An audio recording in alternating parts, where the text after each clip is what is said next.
Hi, I'm Tony, co-founder and CEO of Somatec. My other co-founder, Alejandra, and myself have over 40 years' experience in food biotechnology and fungal fermentation. We put our heads together to develop a technology to create high-value functional ingredients and to unleash the power of fungal fermentation. My background is in fungi. I've been studying fungi for, almost 20 years now. I've worked with many different types of fungi throughout my career.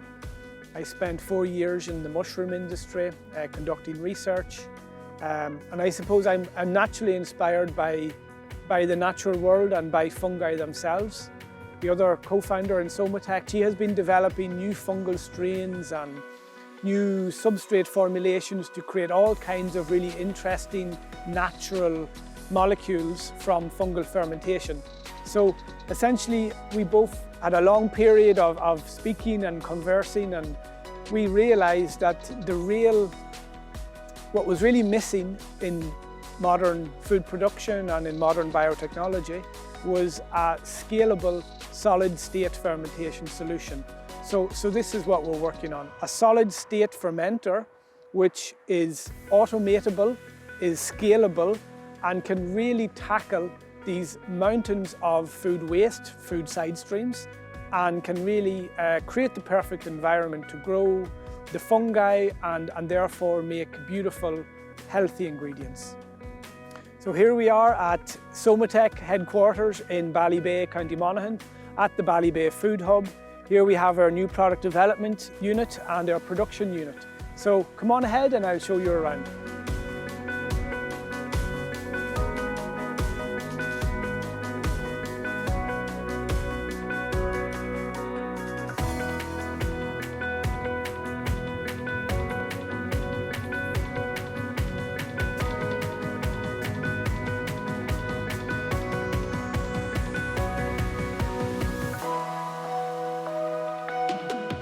Somatec do solid state fermentation, and we're scaling a technology to enable highly scalable, automatable solid state fermentation processes.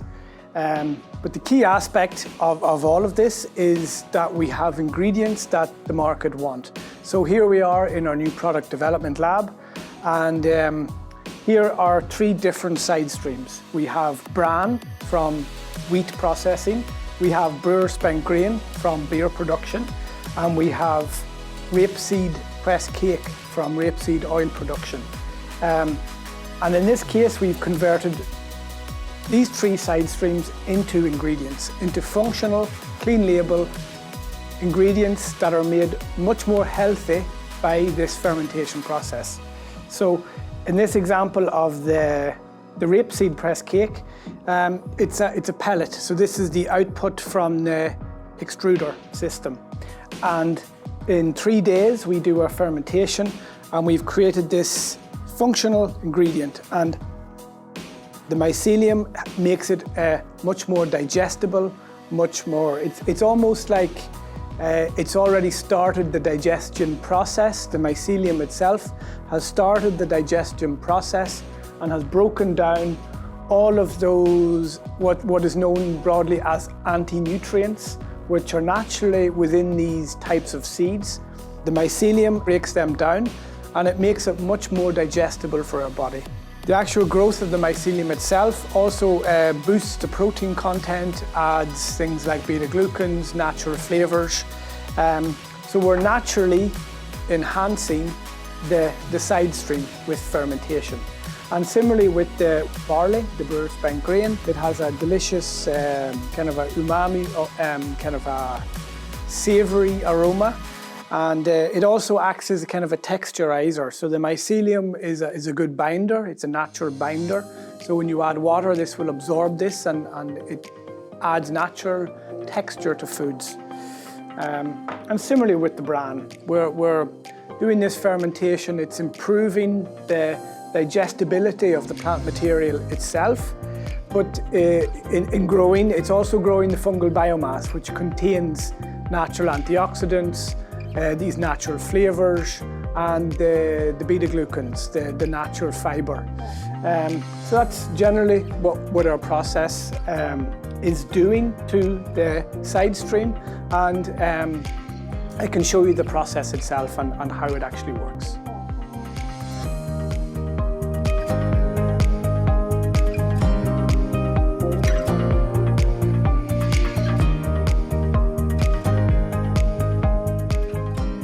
So just to give you an example of how we make our product, here we have brewer spent grain.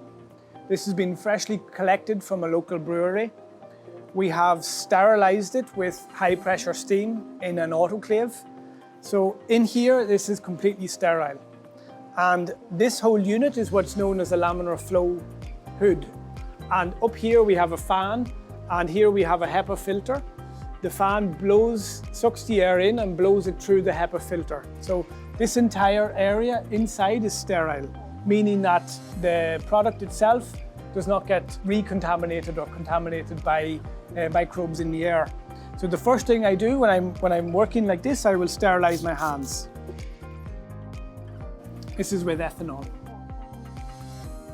And here we have our inoculum. So this is a food grade fungus that we ferment with, and this is what contains the mycelium, the mycelial inoculum, which will make the product.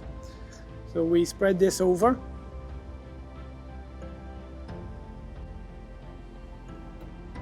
And now we mix this into the brewer spent grain. So this is typically how we're doing things in our new product development lab. This is not the most scalable approach. It's fine for small scale proof of concept trials. It's ready to ferment. We're typically fermenting at small scale for new product development at around 1 kilo up to 5 kilo scale. We would just put this into our incubator and ferment that for 3 days. After 3 days, this is our product. So the mycelium has fully colonized this grain. It essentially has filled up all of the gaps in the grain. There's no more space in there for mycelium. So we would say this is fully colonized. There's no more room for fungal biomass, as it were. And what we will do after this, we will dry this down so that it's completely dry. And then we will mill this and make the flour ingredient that I showed you before. So here is our finished fermented product. What we do now is we prepare it for drying. So let me show you what we're dealing with here.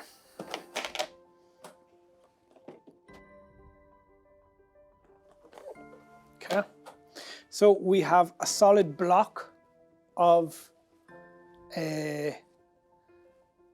mycelium and barley, and you can see it's quite strong. It's really got a lot of texture, and this is because the mycelium has bound everything together in one solid mass, and it's surprisingly strong. So what you can see here, if I break this apart, it takes a wee bit of force, but it will break apart.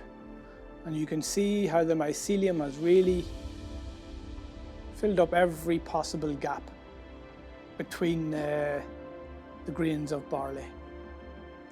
So what the mycelium is doing here, it's breaking down all of the sugars, anything that it can break down, it's pumping out enzymes, breaking down the barley, and the products of that enzymatic attack, as they say, the fungus is absorbing and using that to grow fungal biomass.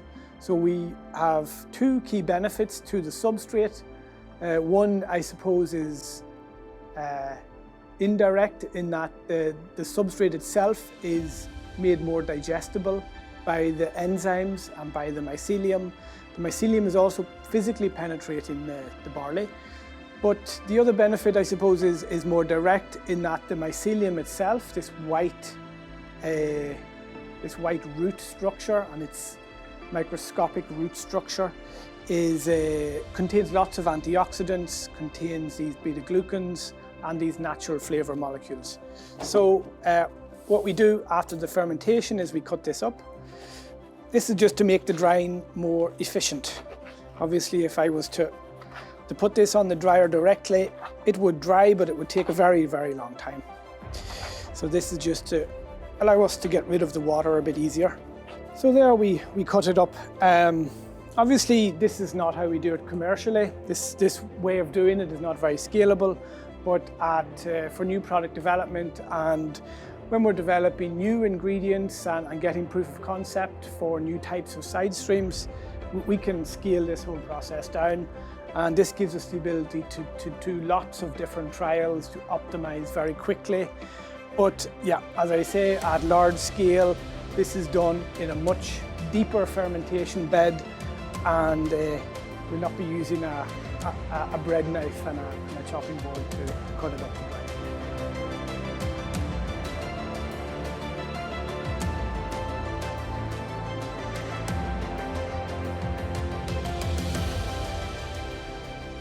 This is our small scale dryer. There we can fit approximately 2 to 3 kilos of fermented substrate in there. This is perfect for small scale stuff, but obviously commercial scale, we've other larger dryers. So here we can set the temperature and we can set the time, and we can bypass the timer if we wish. So I've half loaded this, and I'll just load the rest of the fermented blocks in there. So we're really just cutting these nice and thin so that they dry faster.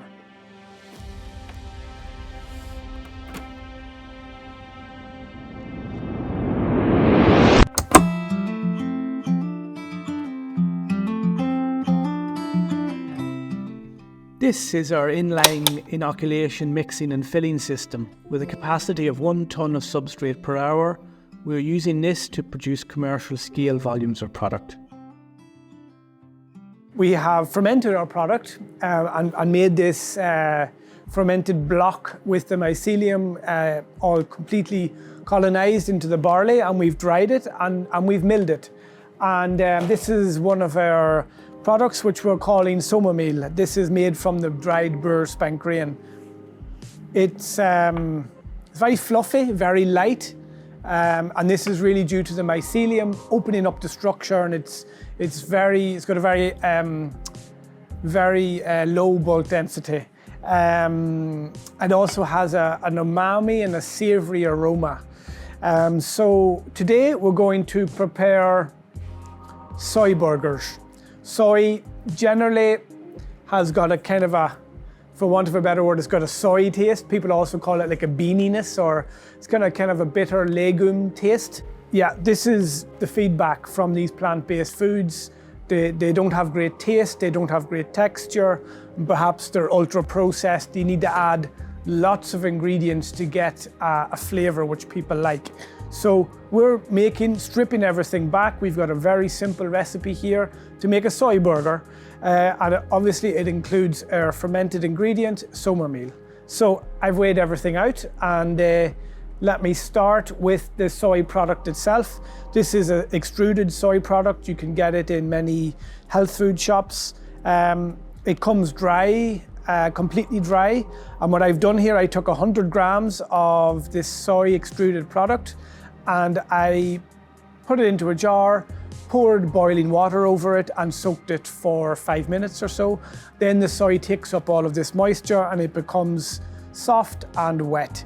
And we have now, from 100 grams dry, we have around 100 grams dry, we have around 350 grams wet. So chuck that into the bowl, all in pretty much, and add the rest of the ingredients. So yeah, so this is a vegan product, so I'm not using an egg, but you could use an egg here at this point. I'm using 10% egg replacer, so 35 grams of this egg replacer. Again, this you get in most health food shops. And this does what replaces the egg effectively. It's a binder. So we'll put this in, 35 grams of egg replacer into our 350 grams. And a bit of the salt. 1% is a good guideline for salt in general. So around 3.5 grams or so of salt. Now the final, and this is the secret sauce, this is our summer meal. I will add 10% summer meals. I'll weigh this and add this in. So we're adding 20 grams of this. Okay, a bit more. Okay, so I'll just sprinkle it all in. This will also have a binding effect, and we find that we actually need less egg or less egg replacer with this summer meal because of the binding effect. And once it has a kind of a stickiness to it, then you know it will stay together. Okay, good. So now it's time to form the burgers. You can make this any size you want. So you could make it quite big, quite small. I'm going to make quite small ones. And I'm just going to form them, stick them together, and put them into onto the baking tray, ready to be fried. Standard, we're kind of adding 10%. I've added a little bit more today, but it's really up to yourself and how you prefer it. So one interesting benefit of our fermented ingredients is that they improve the shelf life of products. This is really due to the high antioxidant concentration as a result of the fermentation, and also perhaps because the fungi itself has a way of fighting off molds and other things. So it naturally preserves the shelf life of food products. This is one of our ingredients, but I could do this recipe with any of our ingredients, and they will generally have that same functional benefit, the prebiotic and the shelf life improvement. So we've made our burgers, they're nicely formed, and get the pan on and let's get cooking. Okay, so there's a super kitchen here at the Ballybay Food Hub, and they've been very kind to let us use it today. Okay, ready to go.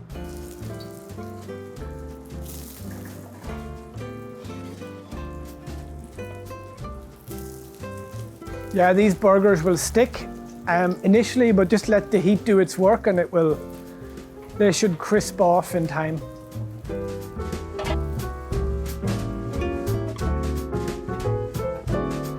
Our burgers are ready. I'm going to serve this with some salsa, a nice freshness. So there you have it. Soy burgers with summer meal. They're healthy, they're delicious, and they're clean label.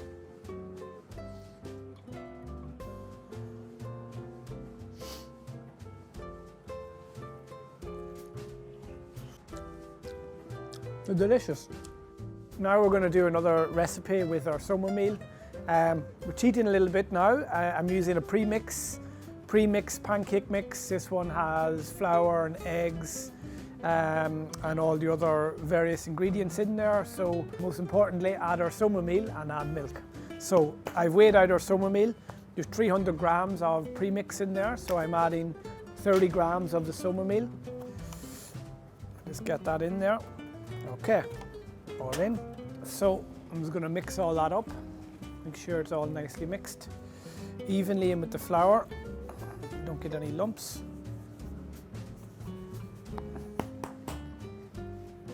So the milk, and then shake.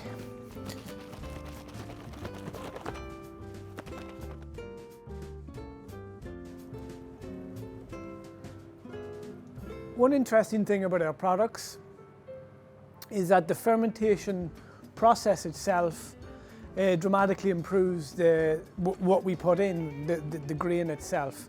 So typically we're dramatically reducing the sugar, we're boosting the protein content and increasing the fiber content, adding things like beta-glucans.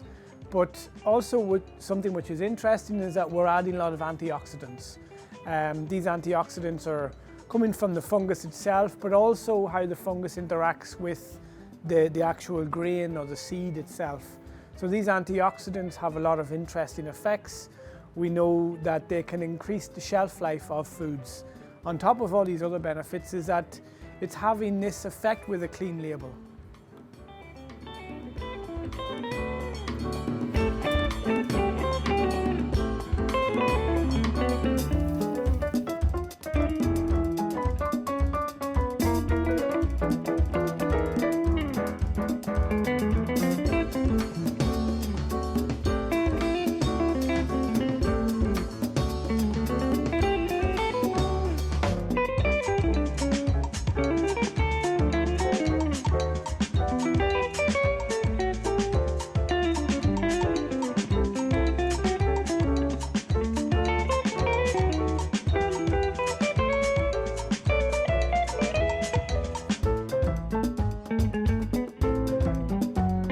These are American style pancakes, so that's why they're so big and fluffy.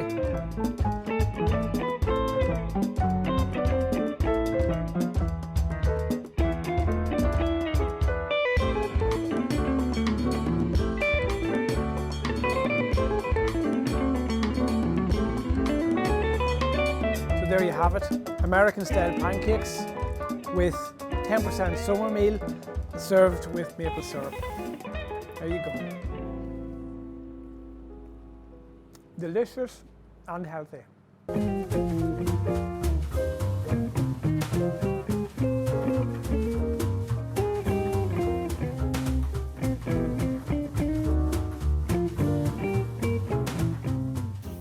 So now I'm going to make our summer meal pita bread. It's like a naan or something like this, and it's really fun for sharing or having at a party. So we have our summer meal mixed in here at 10%. Here we have 200 grams of flour, we have 20 grams of summer meal, and some salt, some 2 tablespoons of yeast, and then it's all just water added to the right consistency to give it a nice doughy consistency. I done this maybe probably 2 hours ago now, and just left it to proof for a while. So that's an important step, particularly if you're using yeast. So I'll just show this flour here. This is locally grown flour from a company actually that have a unit here at the Ballybay Food Hub. These guys are farmers and they have a mill and they create this beautiful organic flour, and it's a really good one. All grown locally within probably 50 kilometers of here, so maybe even closer actually. So it's all local produce, and it's a really nice flour, and it's fully organic.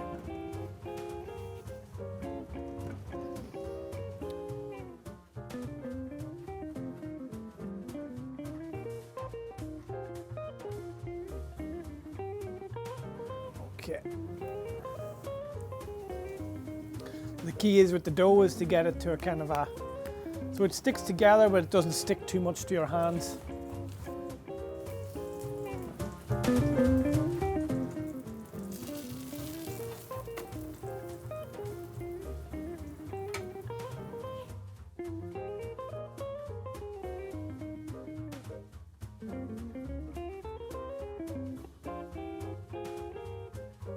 So I'm just cutting up these pitas now, and they're really nicely fluffy, and the yeast, but also the summer meal has made them rise up nicely.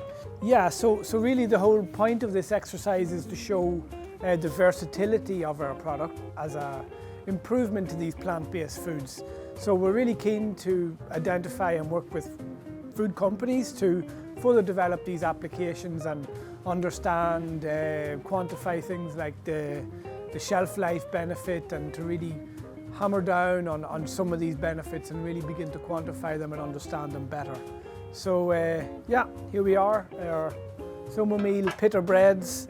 They are healthy, they're sustainable, they're good for your gut, and they have a better shelf life because of the inclusion of our ingredient. Now I'm going to dig in.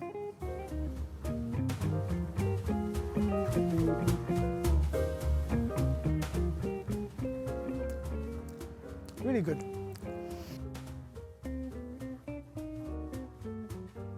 Thanks for watching the video, guys. Do like and subscribe Amazing Food and Drink for more content like this. Thank you.